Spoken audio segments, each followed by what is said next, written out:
Welcome back to the Raven Frost channel. This is a video where we move past the ancillary stuff and begin to talk about implementing some of the networking code to connect to the Photon servers. I appreciate you sticking around and checking out the previous videos, even though I'm sure you're ready to get to the networking code.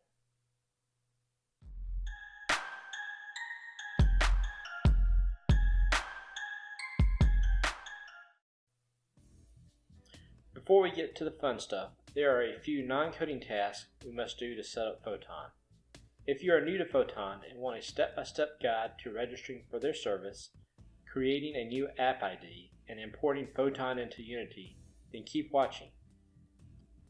If you think you can figure it out on your own, I've created a link in the description that will skip over that portion of the video. We'll start by signing up for the free service that Photon offers.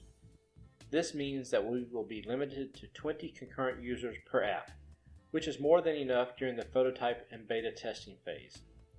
The next level up, Photon Plus, would allow us to have 100 concurrent users, and it is still a good deal at $95 for 60 months. I like to save money where possible, so I'm quite happy with the free version for the time being. The first thing we want to do is to go to the Photon website. Check in the description below for a link to their site. Once it is loaded, click Sign In to either log in or create an account.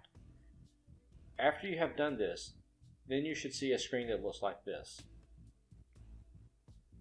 There are two types of servers that Photon offers. The first is a self-hosted solution where you host the server yourself. The second is using the Photon servers in their cloud, and that is the one we want. So click on the second link for Photon Real-Time Dashboard. Your dashboard may or may not look like mine. I don't remember if you get a default app when you register, and I didn't want to create a fake account. Just so there are no issues, we'll create a new app by clicking on the Create a Real-Time App button. Fill out the name and description with anything you want. The URL field is optional, and then press Create. You will be taken back to the real-time dashboard and your new app should be there.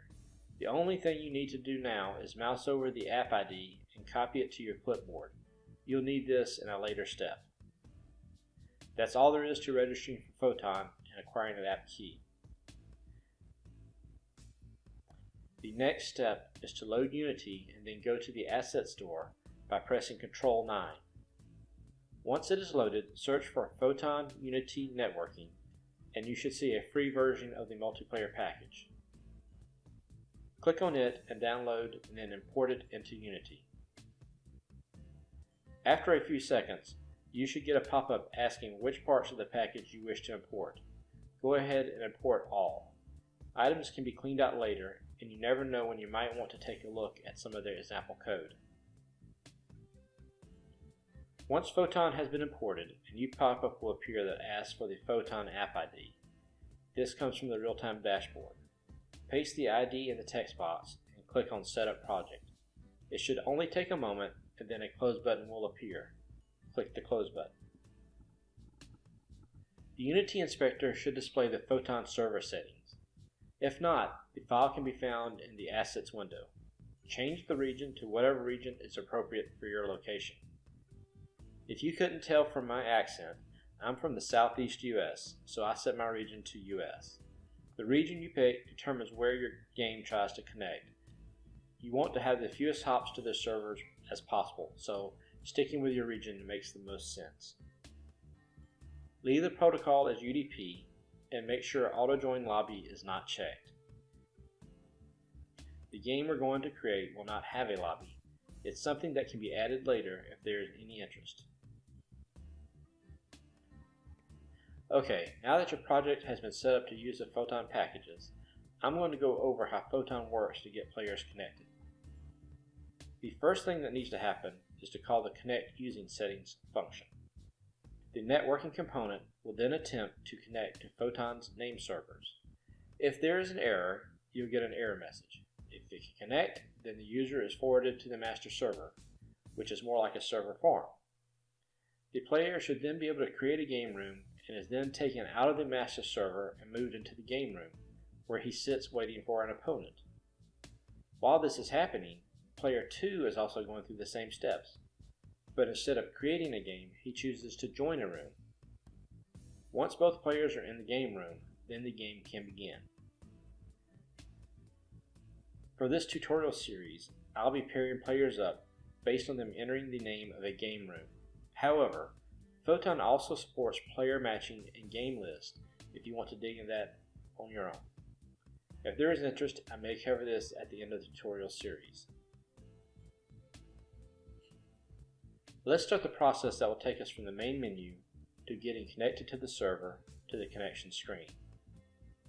My thoughts around this tutorial are to push the player to a new screen once they have connected to the server.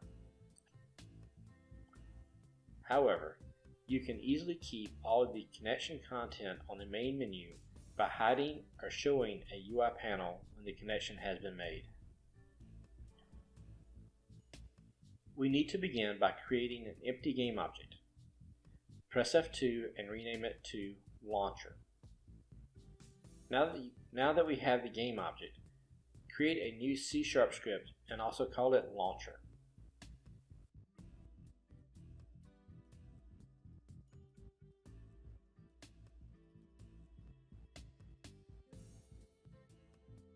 Make sure the game object is selected and then drag and drop the new script onto it in the inspector.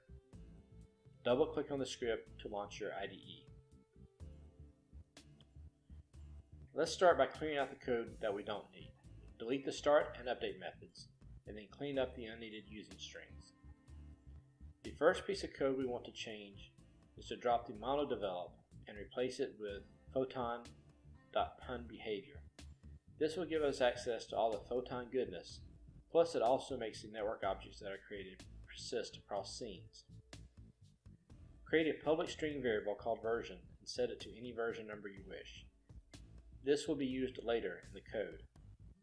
Create another public variable of type Photon log level and set it to errors only. Having both of these items as public will allow their values to be changed from the Unity IDE.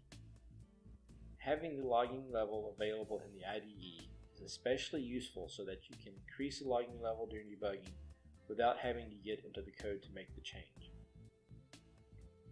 Now we need to create the await function.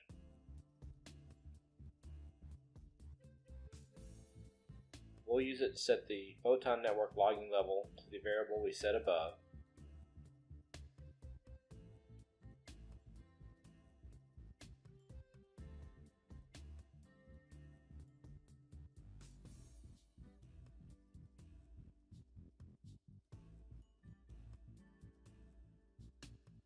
Make sure we still have auto join lobby set to false.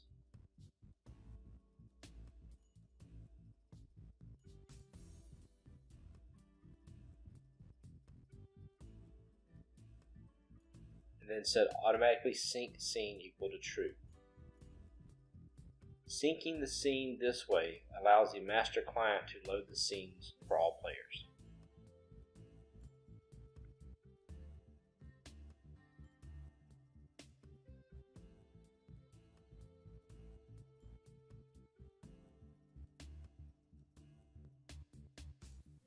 Next, we'll create the function to connect to the Photon master server.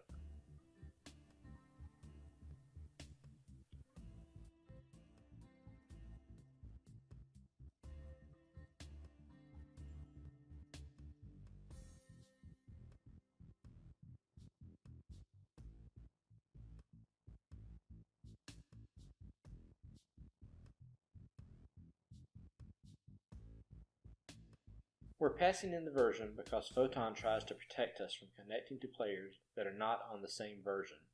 So make sure you increment the version number anytime you make changes to the code that would make the current version incompatible with the most recently released version. Now we can try to connect, but what happens? From the diagram earlier in the video, you may remember that only one of two things will happen. The connection is successful or the connection fails. Let's go with the first option and create a method to respond when the game can connect to the server. If you begin typing public void override, you should see a list of the Photon methods that can be overridden. In this case, we want to override onConnected to master. As soon as the connection is made, this method will be called. We should log that the connection was successful and then load the next scene.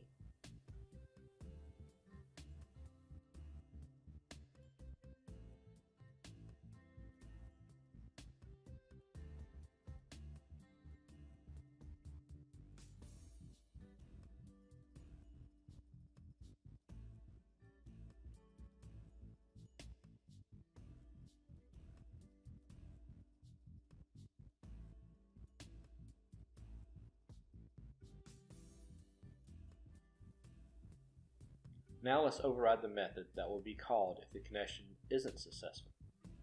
In this case, we want to override onFailed to connect to Photon. To save you the headache and time of watching me type out all of the various error messages, I'm just going to copy and paste the code from another of my projects.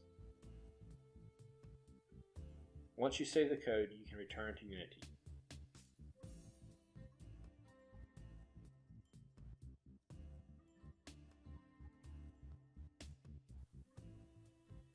There are no errors in the console for me, so let's continue. We need to make sure that the Start Game button connects to the server. Click on the Start Game button, and in the inspector, let's change its onClick event. We want to use the method that we created in the launcher script.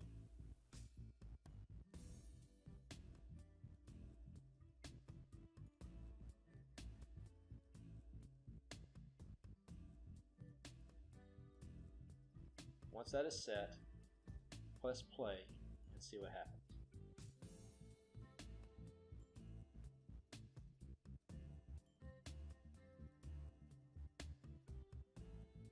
Click on Start Game and success. The messages in the console show we have connected and the next scene has been loaded. That's it for this video. Not a lot of the networking code, but enough to get started. Next video will go over how to create or join a room. Thanks again for watching. Please take time to like and subscribe to the videos so that I know it is worth my time to keep working on them. Until next time, have a great week.